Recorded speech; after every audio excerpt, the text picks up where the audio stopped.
ચોથા મુદ્દાની વાત કરીએ તો અમદાવાદ મ્યુનિસિપલ કોર્પોરેશન દ્વારા યોજાનાર વાર્ષિક ભવ્ય ફ્લાવર શો માટે ટિકિટના દરોમાં ધરખમ વધારો કરવામાં આવ્યો છે।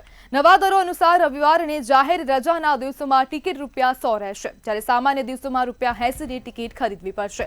વધુમાં ભીડથી બચવા ઈચ્છતા લોકો માટે પ્રાઇમ સ્લોટની સુવિધા શરૂ કરવામાં આવી છે, જેના માટે ટિકિટનો દર ₹500 નક્કી કરવામાં આવ્યો। આ વધારા પાછળ મધ્યમ વર્ગના પરિવારો માટે આર્થિક બોજ વધી શકે તેમ છે। એએમસીએ સામાજિક જવાબદારીના ભાગરૂપે અમુક વર્ગો માટે વિશેષ છૂટછાટ પણ આપી છે। દિવ્યાંગ લોકો અને રક્ષા ક્ષેત્રમાં કાર્યરત સૈન્ય જવાનો માટે પ્રવેશ સંપૂર્ણ નિઃશુલ્ક રહેશે। મ્યુનિસિપલ શાળાના વિદ્યાર્થીઓ માટે પણ જે પ્રવેશ છે તે મફત રહેશે, જ્યારે ખાનગી શાળાના વિદ્યાર્થીઓ માટે ટિકિટ ₹10 રાખવામાં આવી છે। અને જે એએમસી દ્વારા જ્યારે ફ્લાવર શો શરૂ કરવામાં આવ્યો ત્યારે આગામી 4 વર્ષ સુધી તેમને જે ફ્લાવર શો છે તેને નિઃશુલ્ક રાખ્યો હતો, અને તે બાદ હવે સતત ટિકિટના ભાવમાં વધારો કરવામાં આવી રહ્યો છે। ગયા વર્ષ કરતાં આ વર્ષે પણ ટિકિટના જે ભાવ છે તેમાં વધારો કરાયો છે, અને ₹10 જેટલો વધારો કરવામાં આવ્યો છે। અને માનવામાં આવી રહ્યું છે કે જે મધ્યમ વર્ગના લોકો છે, મધ્યમ વર્ગના પરિવારો છે, તેમના પણ આર્થિક રીતે ભારણ ક્યાંક ને ક્યાંક જોવા મળશે। જ્યારે ખાનગી શાળાના વિદ્યાર્થીઓ માટે પણ ટિકિટ માત્ર ₹10 રાખવામાં આવી છે, અને જે મ્યુનિસિપલ શાળાના બાળકો છે તેમના માટે ટિકિટ નિઃશુલ્ક રહેશે।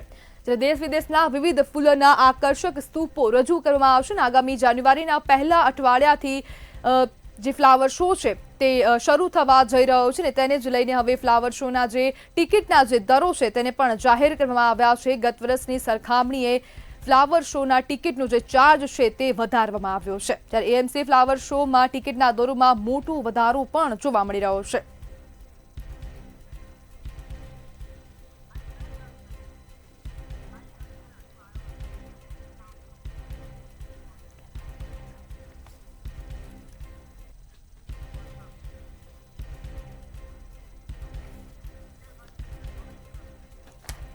સામાન્ય દિવસોમાં મુલાકાતીઓએ ₹80 ચૂકવવા પડશે, અને શનિ રવિના જે રજાના દિવસો છે તેમાં ₹100 જેટલો ભાવ વધારવામાં આવ્યો છે। જ્યારે ભીડથી બચવા માટે પ્રાઇમ સ્લોટની સુવિધા પણ આ વર્ષથી શરૂ કરવામાં આવી છે, અને જેના ટિકિટના ભાવ ₹500 નક્કી કરવામાં આવ્યા છે। જે લોકોને ભીડમાં જવું નથી ગમતું, જે લોકોને એકલામાં જવું છે, તે લોકો માટે ડેલી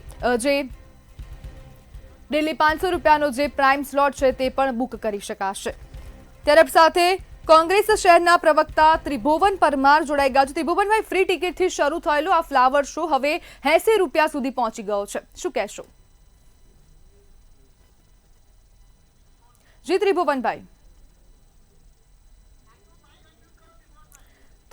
આપનો અવાજ નથી આવતો, આપનો માઇક અનમ્યુટ કરો। આપનો અવાજ નથી આવતો, આપનું માઇક અનમ્યુટ કરો। હેલો જી બોલો। અવાજ આવે છે? જી આપનો અવાજ આવે, બોલો। હેલો જી ત્રિભુવનભાઈ।